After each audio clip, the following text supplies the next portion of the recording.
lifelong learner. I was a teacher for 13 years before I got into nutrition. And I love to learn. My husband says I have more degrees than a thermometer. Like this will be the fourth or the fifth one I think that I've gotten. So I just love it. I love learning. I love teaching. And that is the reason that I've gone back to get this master's is I would like to teach. That's what I love doing. And so I really got started with my business because when I told people I was going into the field of nutrition, I got the, oh, it's really hard to find a job. Oh, you'll never find a job. Well, what are you going to do if you can't find a job? And I am since birth stubborn.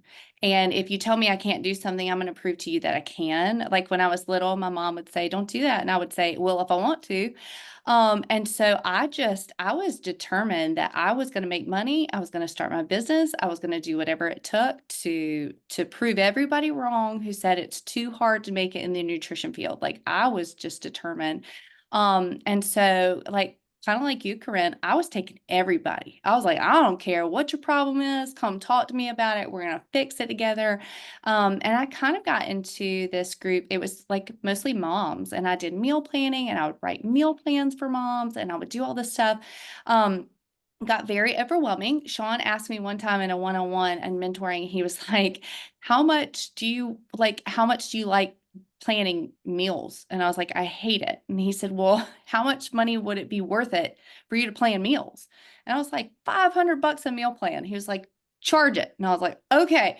And so people are willing to pay for that because they want it so badly. But so I got away from that by I started emailing people about, hey, do you want me to do a workshop for you? Do you want me to come and speak? Do you want me to come speak to your group? And I literally emailed like 30 different, I emailed like wellness centers. We have like huge country clubs that do things like that. I was emailing country clubs. I was emailing like running shoe stores. I was emailing like doctor's offices, like, hey, I'll do webinars for you guys. I'll come in and do workshops. I'll do clinics, whatever. And that is where my focus is now. It's like getting to go on these really cool executive retreats and teaching yoga and doing personal training and doing longevity seminars. That is my favorite thing is to get in front of people and talk about health and nutrition. So I still do one-on-ones. Like I have a handful of clients that I work with, just one-on-one, doing personal training, nutrition, stuff like that. But for the most part, I go into like doctors. I have like partnerships with doctors' offices, chiropractors, and I go in and I just teach. And that's what I love. So I would say just be consistent, be persistent, keep on going. Like if somebody tells you no, go to the next. It's like, whack-a-mole. Somebody tells you no, just pop up somewhere else, keep saying, keep trying.